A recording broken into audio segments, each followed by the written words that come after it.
साथ ही जो हमारा बहुजन साहित्य है, जो बाबा साहब या हमारे ज्योतिबा फुले या गौतम बुद्ध या जो हमारे महापुरुष है उनका इतिहास है, उनका इतिहास को पढ़ने के लिए आपको बहुजन साहित्य पढ़ना होगा और हमारे युवाओं को ये इतिहास पढ़ना होगा। और जो पढ़ते नहीं है उनको प्रबोधन दे दे करके हमारे गांव, ढाणी, जिले, ब्लॉक और राज्य के लोगों को प्रबोधन दे दे करके वास्तविक इतिहास को बताना होगा। साथियों, जब हम वास्तविक इतिहास को जानेंगे तब हमें पता चलेगा कि हमारी एजुकेशन पॉलिसी में क्या क्या षड्यंत्र किए जा रहे हैं। साथियों, जो नई एजुकेशन पॉलिसी है उसमें बहुत तरह के षड्यंत्र है। आप उसे पढ़ेंगे तो आप जानेंगे कि ये किस तरह से हमारा सत्यानाश कर रहे हैं। और आप देख रहे हैं कि देश के अंदर जब शुरुआत में हमारे पास नालंदा और तक्षशिला जैसी देश की नहीं विश्व की टॉप यूनिवर्सिटियां थी और उन विश्व की टॉप यूनिवर्सिटियों को ख़त्म करके धीरे धीरे खराब एजुकेशन, घटिया एजुकेशन पॉलिसी ला करके आज देश की शिक्षा को बहुत पिछड़ा कर दिया है इन लोगों ने। और आप देखते हैं धीरे धीरे नई एजुकेशन पॉलिसी ला करके देश की शिक्षा को घटिया किया जा रहा है। और मैं ये बताना चाह रहा हूँ कि ये आने वाले टाइम में पूरा एजुकेशन ख़त्म ही करना चाह रहे हैं। आप देखेंगे कक्षा 1 से 8 तक वो किसी को फेल नहीं करना चाह रहे हैं, वो उन्होंने रूल बनाया है कि वो फेल नहीं करेंगे। तो साथियों, आप जानते हैं हमारे जो भाई बहन हैं, जो छोटे हैं, जो 8वीं तक पढ़ते हैं, तो वो पढ़ते इसलिए हैं कि वो पास हो जाए और सरकार ये चाहती है कि तुमको फ्री में पास करेंगे, तो वो लोग पढ़ेंगे क्यों? तो साथियों, इस तरह से वो जब हमारे लोग पढ़ेंगे नहीं तो सरकार भी यही चाहती है कि हमारे लोग पढ़े नहीं। तो इस तरह से उन्होंने कक्षा 1 से 8 तक नहीं फेल करने का निर्णय लिया और इस तरह से इस नई एजुकेशन पॉलिसी में भी इन्होंने इस तरह के कई षड्यंत्र शामिल किए। साथियों, जो यूनिवर्सिटी की ग्रेडिंग सिस्टम है वो पहले यूजीसी देती थी, तो अब यूजीसी नहीं देगी। और मैं आपको बताना चाहता हूँ वर्तमान की जो एजुकेशन पॉलिसी है, ये पूरी एजुकेशन पॉलिसी आरएसएस के द्वारा बनाई गई है। और आप सारे लोग जानते हैं देश के अंदर आरएसएस बहुजन समाज के विरोध में काम कर रहा है। और देश के अंदर आप देखते हैं लोकतंत्र है, लेकिन लोकतंत्र चल नहीं रहा है। देश के अंदर जो आप देख रहे हैं सरकार, जो मोदी प्रधानमंत्री है, इसको हैंडल करने के लिए आरएसएस है। ये मोदी रखा हुआ प्रधानमंत्री है जिसको हैंडल आरएसएस करने का काम करता है। और आप जानते हैं, अगर नहीं जानते तो मैं आपको बताना चाहता हूँ कि जो देश की अभी शिक्षा पॉलिसी लाई है वो आरएसएस के द्वारा बनाई गई शिक्षा पॉलिसी है। और उस शिक्षा नीति को आरएसएस ने उस हिसाब से बनाया कि ये किस तरह से बहुजन समाज के लोगों को पीछे रखेगी। तो इस तरह से इन्होंने एजुकेशन पॉलिसी लाई है। साथियों, ये एजुकेशन पॉलिसी बहुत गंभीर मुद्दा है। ये अभी इन्होंने कोरोना के समय में एजुकेशन पॉलिसी लाई, तो क्या इनको ये नहीं देखना चाहिए था? अभी कम से कम 4 से 6 महीने हुए हैं, 7 महीने हुए लॉकडाउन लगा। और लॉकडाउन लगने के बाद कॉलेज और स्कूल्स और यूनिवर्सिटीज़ बंद है। इन्होंने पढ़ाई के लिए किसी तरह की कोई पॉलिसी नहीं लाई। ये चाहते तो हमारे जो स्टूडेंट्स हैं 6 महीने से शिक्षा से वंचित हैं। 6 महीने हो गए, उन्होंने कभी शिक्षा की किस तरह से यूनिवर्सिटीज़ को स्टार्ट किया जाए, किस तरह से कॉलेज और स्कूल को स्टार्ट किया जाए, इसके लिए उन्होंने कोई चर्चा नहीं की, इन्होंने कोई पॉलिसी नहीं बनाई। और क्यों नहीं बनाई? क्योंकि वो जानते हैं कि आपके बहुजन समाज के लोग हैं वो पढ़ लिख गए तो वो सवाल खड़ा करेंगे, वो सरकार के सामने भिड़ेंगे, वो सरकार की जो खराब एजुकेशन पॉलिसी है उनके खिलाफ हो जाएंगे। इसलिए साथियों, वो एजुकेशन के लिए कोई पॉलिसी नहीं बनाते। हमारे लोगों को स्कॉलरशिप मिलनी चाहिए, स्कॉलरशिप के लिए उन्होंने कोई पॉलिसी नहीं बनाई। हमारे लोगों को रूम का भत्ता मिलना चाहिए। हमारे जो लोग हैं गाँव से बिलोंग करते हैं और यूनिवर्सिटियाँ या बड़े बड़े इंस्टीट्यूट है वो बड़े बड़े शहरों में होते हैं, तो शहरों में जाने के लिए उनके पास पैसा नहीं होता, उन लोगों को हॉस्टल से नहीं मिलता। जब हॉस्टल से नहीं मिलता तो वो रूम में रहते हैं और रूम में रहने पर उनको मकान मालिक किराया मांगता है और अभी लॉकडाउन में भी उनको किराया देना पड़ रहा है। मकान मालिक बार बार फ़ोन करके परेशान करते हैं कि आप किराया दीजिए आपका। तो सरकार को रूम का भत्ता देना चाहिए। हर महीने एक स्टूडेंट्स को जो यूनिवर्सिटी में एडमिशन लेता है और जो बाहर गांव से यूनिवर्सिटी आता है, शहर में आता है, उसको सरकार को भत्ता देना चाहिए कि आपको ये इतना रुपया देते हैं, आप इसमें किराया और अपना खर्चा चलाइए। लेकिन सरकार इसकी कोई पॉलिसी नहीं बनाती। सरकार हमारे को पूरी किताबें भी नहीं देती यूनिवर्सिटी में। तो क्या ये न्यू एजुकेशन पॉलिसी जो वैसे भी इतनी घटिया ला रहे हो, उसकी ज़रूरत ही नहीं थी, फिर भी उन्होंने लाई। लेकिन उसके साथ ही वो जो आवश्यक चीज़ें थी, जो कॉलेज और यूनिवर्सिटी को स्टार्ट कैसे करें, या उनके स्कॉलरशिप की टाइम पे कैसे दें, वो यहाँ उनको रूम का भत्ता कैसे दें, या उनको उनके जो एग्ज़ाम्स बाकी है, जो एग्ज़ाम करवाने हैं या नहीं करवाने हैं, वो क्लियर ही नहीं कर पा रहे हैं, जो 6 महीने हो गए। तो इस तरह की वो पॉलिसी तो बना नहीं रहे हैं, लेकिन जिस चीज़ की ज़रूरत नहीं है वो पॉलिसी बना रहे हैं। लेकिन साथियों, आप सोच रहे होंगे उसकी ज़रूरत नहीं है तो क्यों नहीं, तो मैं आपको बताना चाहूँगा कि यूनिवर्सिटी या कॉलेज स्टार्ट करने की उनकी कोई ज़रूरत नहीं है, क्योंकि उनको पता है, उनको फ़ायदा होता है। यूनिवर्सिटी और कॉलेज स्टार्ट नहीं करते हैं तो उनको फ़ायदा ये होता है कि जब यूनिवर्सिटी कॉलेज स्टार्ट नहीं करेंगे तो आप पढ़ेंगे नहीं, और पढ़ेंगे नहीं तो श्योर है आप अनपढ़ ही व्यक्ति उनके हाँ में हाँ मिला सकता है, पढ़ा लिखा व्यक्ति तो सवाल करेगा। तो इसलिए वो आपको पढ़ाना नहीं चाहते। और दूसरी बात, ये न्यू एजुकेशन पॉलिसी क्यों लाई, इसका हमें तो नुकसान है, लेकिन शासक वर्ग को, ब्राह्मणों को, उनको फ़ायदा है। उनको फ़ायदा ये है कि वो इस कोरोना के टाइम में इस तरह की घटिया एजुकेशन पॉलिसी फटाक से लागू कर देंगे और हमारे लोगों को पता ही नहीं चलेगा और घटिया एजुकेशन देना शुरू करेंगे।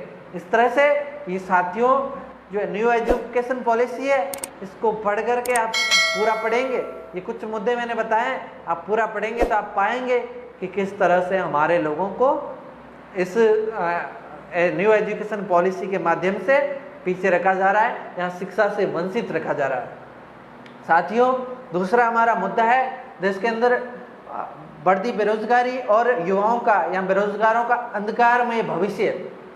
साथियों, आप जानते हैं कि देश के अंदर इतने लोग आज बेरोजगार हैं, और बेरोजगार क्यों हैं, इसका सीधा सीधा कारण है कि सरकार टाइम से भर्तियां नहीं निकाल रही है। आप साथियों देखेंगे कि राजस्थान के अंदर एनटीपीसी रेलवे की भर्ती आई थी 2018 के अंदर लगभग, या 19 के शुरुआत में आई थी, लेकिन उसके बारे में उन्होंने अभी तक कोई चर्चा नहीं की। 2 साल होने को आए हैं, लेकिन उन्होंने अभी तक उस भर्ती के बारे में कोई बात ही नहीं करी है। और उसकी फीस उन्होंने इतनी ज़्यादा ली, उनकी फीस उन्होंने 500 ली और फीस 100 रुपये बन रही थी, तो उन्होंने कहा हम 400 रुपये, आपका सिलेक्शन नहीं होता है तो वापस देंगे। और उन्होंने 500 रुपये लेकर के कितने लोगों के पैसे लेकर के रख दिए, लेकिन उन्होंने किसी प्रकार की भर्ती नहीं, वापस उसका एग्ज़ाम भी नहीं करवाया, उस भर्ती के बारे में कभी बात ही नहीं करी।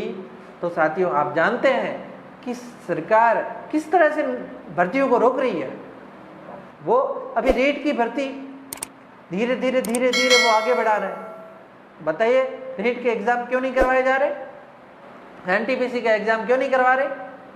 अगर उनके पास कोरोना का बहाना है तो कोरोना का बहाना नहीं चलने वाला, क्योंकि आप देखते हैं कि अभी उन्होंने बीएसटीसी के बहुत सारे लोगों के पेपर करवाए, बीएसटीसी के पेपर करवा सकते हैं, तो वो रीट के पेपर क्यों नहीं करवा सकते? वो दूसरी भर्तियों के पेपर क्यों नहीं करवा सकते? अगर अभी वो जेईई मेंस के उन्होंने एग्ज़ाम लिए, पूरे देश के अंदर एग्ज़ाम लिए, तो राजस्थान के एग्ज़ाम लेने में उन्हें कहाँ दिक्कत है? वहाँ पूरी सेफ्टी के साथ स्टूडेंट को एग्ज़ाम दिलाया जाए और भर्तियों को सुचारू रूप से शुरू किया जाए। लेकिन सरकार ये काम कर नहीं रही है। राज्य सरकार और केंद्र सरकार दोनों नहीं चाहती, मतलब बीजेपी और कांग्रेस दोनों नहीं चाहती कि हमारे युवाओं को नौकरी मिले। इस तरह से उन्होंने नौकरी को बंद कर रखा है। नौकरियां देने का प्रावधान ही धीरे धीरे वो बंद करने वाले हैं। उन्होंने सारी भर्तियों को रोक के क्यों रखा हुआ है? आप देखिए, आपको क्या लगता है कि उन्होंने कोरोना की वजह से भर्तियों को रोका हुआ है? ऐसा नहीं है साथियों। अगर ऐसा होता तो अभी जो एग्जाम कंटिन्यू हो रहे हैं वो एग्जाम नहीं होते। उन्होंने एग्जाम करवाए, बीएसटीसी के करवाए हैं, अभी जेईई मेन के करवाए हैं, अभी नीट का करवाएंगे, अभी पीटीटी का करवाएंगे, सीयू सेट के करवा रहे हैं। लेकिन उनको जब बात आती है रीट की आती है, या किसी एनटीपीसी की आती है, या एसएससी की आती है, या पटवार की आती है, कांस्टेबल की आती है, तो उन्हें लगता है कि देश के अंदर बीमारी छाई हुई है। लेकिन साथियों, आपको ये बात समझ लेनी चाहिए कि ये कोरोना की वजह से ये चीज़ें नहीं हो रही है। आपको क्या लगता है स्कूल और कॉलेज बंद क्यों कर रखे हैं? क्या लगता है कि कोरोना की वजह से किए हुए हैं? ऐसा नहीं है साथियों, क्योंकि वो लोग चाहते हैं कि हमारे लोगों को एजुकेशन से वंचित रखा जाए, और वो किसी भी हद से गुजर जा सकते हैं हमारे लोगों को शिक्षा से वंचित रखने के लिए। आप जानते हैं कि देश के अंदर जो राजस्थान की बात करें तो वो एग्ज़ाम करवा भी रहे हैं, और जो भर्तियों के एग्ज़ाम है वो करवा नहीं रहे। जब एग्ज़ाम ही नहीं करवाएंगे तो हमारे लोग बेरोजगार ही रहेंगे। अब एक ग्रेड की भर्ती निकालते हैं, या फर्स्ट ग्रेड की भर्ती निकालते हैं, या पटवारी की भर्ती निकालते हैं। जब मैं अगर बाईदे में मान लिया कि पटवार की तैयारी कर रहा हूँ, इस बार मैं भर्ती निकालते हैं और मेरा सिलेक्शन होता नहीं है, तो वो अगले पता नहीं कितने सालों बाद वो भर्ती निकालेंगे। तब तक क्या मैं वेट करता रहूँ? वो टाइम से भर्ती नहीं निकालते हैं।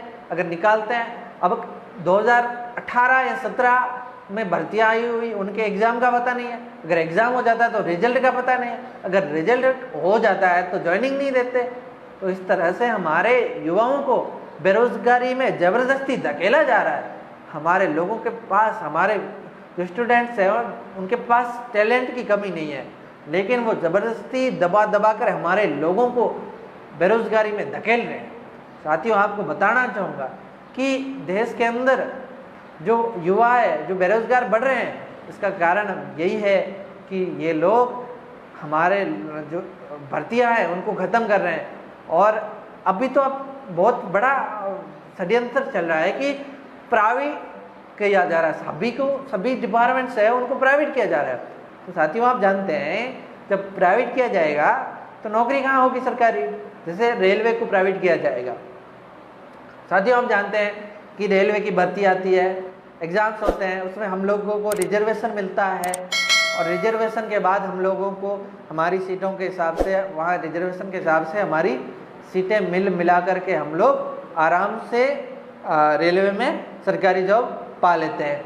लेकिन जब रेलवे प्राइवेट किया जाएगा, उसको निजीकरण उसका किया जाएगा, तो वो एक किसी अंबानी अडानी जैसे व्यक्ति के पास आ जाएगा, तो आप देखोगे कि वहाँ के लोग, जो लोग हम लोग हैं, उनको वहाँ जाने के लिए, रेलवे के अंदर नौकरी करने के लिए क्या क्या करना पड़ेगा बताइए?